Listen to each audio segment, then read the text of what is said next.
E no primeiro dia de Dorival Júnior como técnico do Corinthians, o presidente Augusto Melo teve suas contas reprovadas, abrindo caminho para um impeachment que não deve demorar. Vídeo de hoje do canal do Nicola traz atualizações sobre a política do Timão e fala também que Carlo Ancelotti será o treinador mais bem pago entre todas as seleções do mundo. As últimas do mercado, bastidores, finanças e muito mais. Fala aí pessoal, sou Jorge Nicola, bem-vindos a mais um vídeo do canal, sempre bom ter vocês por aqui, sem perder tempo, pedir para deixar like, se inscrever no canal e ativar as notificações. Quero falar agora sobre Carlo Ancelotti, fui o primeiro a contar nas minhas redes sociais que o técnico italiano havia chegado a um acordo com a seleção brasileira na semana passada.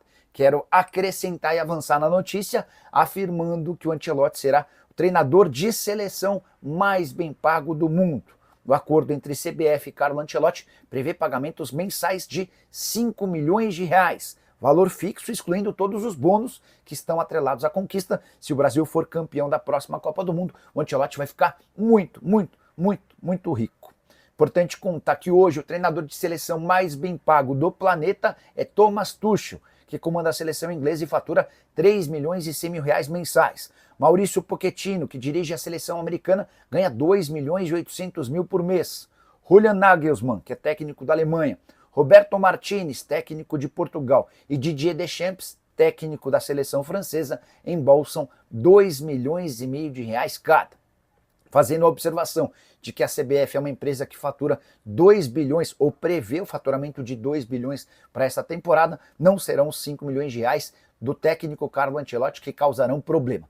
Queria saber a sua opinião sobre a escolha do técnico italiano do Real Madrid. Você tinha outra opção? Gosta do nome? Já usa o espaço para comentário e registra o que você pensa. Combinado? Para te explicar o que significa a reprovação das contas de Augusto Melo no Corinthians, processo de impeachment cada vez mais forte. Na noite dessa segunda-feira, o Conselho Deliberativo decidiu reprovar as contas do Augusto Melo referentes a 2024. Foram 130 votos pela reprovação e 73 votos a favor. Importante lembrar que o balanço do Augusto apontou 829 milhões de reais do crescimento do passivo. O aumento da dívida na temporada passada ficou na casa dos 600 milhões de reais. Timão que registrou recorde de arrecadação, 1 bilhão e 100 milhões de reais, mas que registrou também um déficit, um prejuízo de 181 milhões de reais. Essa reprovação das contas está muito associada ao descompasso financeiro, aos gastos excessivos e à falta de explicações. Durante todo o ano passado, ao contrário do que havia prometido em sua campanha, o Augusto não deu explicações do que estava sendo gasto, da forma como estava sendo gasto. O contrato do Memphis Depay, por exemplo, nem sequer consta no balanço do Corinthians. Então, os conselheiros do Corinthians não sabem, por exemplo, quanto a patrocinadora está pagando em cima do contrato do Memphis Depay. Os membros do Conselho Deliberativo não sabem nem sequer qual o custo definitivo do Memphis Depay. Isso sem falar em uma série de outras situações, como, por exemplo, gastos de 7 milhões de reais com cartões corporativos. Tem também o caso VaidBet, pagamento da rescisão do contrato com a PixBet, entre vários outros problemas. Mas e aí, Nicola, como é que fica a partir de agora? É natural que, a partir desta terça-feira, os conselheiros do Corinthians entrem com pedido de impeachment contra Augusto Melo. A lei do esporte prevê que, em caso de reprovação das contas, esse caminho seja permitido. Isso vai acontecer. Vai haver um processo de abertura de impeachment contra o Augusto. E nesse caso específico, com uma diferença. Não há a necessidade da aprovação dos sócios para que o impeachment seja confirmado. E o Augusto sempre se fez valer do apoio que tem dos sócios para impedir qualquer possibilidade de impedimento via tribunal.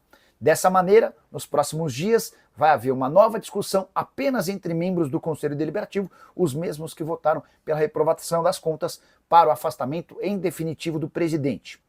E aí, só para contar que se de fato o Augusto for impedido de continuar no clube, Osmar Stabile, como primeiro vice-presidente, assume de forma interina e tem a obrigação de convocar uma nova eleição para presidente.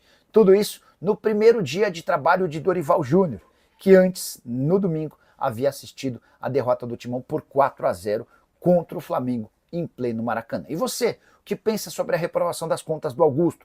O que você faria a partir de agora? Vou deixar minha opinião. Acho que o Corinthians precisa, com urgência, se transformar numa SAF, uma sociedade anônima do futebol, para empregar o profissionalismo total e acabar com esse amadorismo de muita gente que está no Corinthians apenas pelo benefício próprio, sem pensar no timão. Usa o espaço para comentário, registra a sua opinião, não esquece de deixar like, de se inscrever no canal. Nicola, o Corinthians não tem mais jeito. SAF já, concordo. A sorte é que o Corinthians é tão grande que não cabe no buraco que fizeram para ele e todos que paguem. Cara, eu sou muito a favor dessa ideia do Corinthians se transformar numa SAF, cara. Eu acho que seria a mudança radical do Corinthians, tá? Acho que o Corinthians alcançaria um status nunca antes possível. Hora de falar sobre o Corinthians, que acaba de fechar mais uma venda. Vocês lembram de Guilherme Biro, lateral esquerdo que era tratado como grande promessa na base, não conseguiu vingar no profissional e foi emprestado para o Sharjah. Pois bem, o time lá dos Emirados acaba de fechar a compra do atleta por 2,5 milhões de dólares ou 14 milhões e 200 mil reais, valor que equivale a 50% dos direitos econômicos. Uma lembrança de que o Corinthians já havia recebido 1 milhão e 600 mil reais pelo empréstimo. Não é um dinheiro que vai salvar as contas do Corinthians, mas dá para contar que 14 milhões de reais depositados de uma vez certamente ajudam com o fluxo de caixa muito complicado depois de todas as dificuldades financeiras pelas quais passam o Corinthians. Mais informações do Timão. Nessa segunda-feira, o Corinthians anunciou de forma oficial a chegada de Dorival Júnior, que inclusive já comandou o primeiro treino e estreia na quarta-feira contra o Novo Horizontino, fora de casa pela Copa do Brasil. Dorival terá a companhia de Lucas Silvestre, Pedro Soteiro e Celso Rezende na sua comissão técnica de 2,5 milhões de reais. Só para arrematar em relação ao Timão, Rodrigo Garro deve começar a fase de transição, se recuperando de uma lesão no joelho em 10 de maio, para estar à disposição a partir do dia 20 do próximo mês. Que história é essa de que o Corinthians recebeu uma proposta pelo Bidon quando o Dorival vai ser anunciado? Paulo, começando pelo Bidon. Ekrem Konur, que é um jornalista turco que, não sei se eu que dou azar, mas quase todas as notícias que eu leio dele sobre futebol brasileiro, elas nunca se confirmam. De qualquer forma, o Ekrem contou ao longo da semana que Fiorentina, Milan e era Sampdoria e mais um outro clube italiano tem a intenção de contratar o Bidon, e eles monitoram para apresentar uma proposta em breve. Conversei hoje cedo com o pai do Bidon, o seu Glaucio, que estava e está no Rio de Janeiro. Ele tinha ido para assistir a Flamengo versus Corinthians, né? E ele falou: Nicola, conversei hoje com o empresário do Bidon e não há absolutamente nada, tá? Essa especulação não faz sentido, então podemos descartar. Ele falou: isso é conversa fiada, não tem nada. A gente sabe que o Corinthians vai precisar vender pelo menos um jogador, talvez dois, mas nesse momento não há propostas pelo Bidon, não, tá bom? Hora de falar sobre Carlo Ancelotti. Contei para vocês no meu blog no R7 e também na CNN Sports, onde participei do programa do Benja nesse domingo, que Carlo Ancelotti tem um acordo verbal com a seleção brasileira. O sim foi dado na semana passada, depois de uma reunião de representantes da CBF com Frank Trimboli, que é CEO da CAA Base, a empresa que representa o Carlo Ancelotti em território europeu. O que ficou acordado o Ancelotti não pedirá a demissão do Real Madrid, mas ele já sabe que é questão de tempo para que saia do clube. O Real Madrid pode dispensá-lo a qualquer momento depois da derrota por 3-2 para o Barcelona na final da Copa do Rei, ou então pode ficar até 11 de maio, data em que Barcelona e Real Madrid se encontram pelo Campeonato Espanhol, e se o Barça confirmar o favoritismo e vencer o Real em Barcelona, deve encaminhar também nesse jogo a conquista do título espanhol. O Barcelona, inclusive, já escolheu um substituto para Carlo Ancelotti. Trata-se de Xabi Alonso, treinador que pertence ao Bayer Leverkusen. O Leverkusen concordou em liberá-lo de graça para treinar o Real Madrid, o que facilita toda a negociação. Depois que eu trouxe essa informação no meu blog e também na CNN, já vi o New York Times e também outros jornalistas espalhados pelo mundo gravando o acordo entre Carlo Ancelotti e seleção brasileira. Parece ser questão de tempo para que isso seja finalizado. Fala, família, beleza?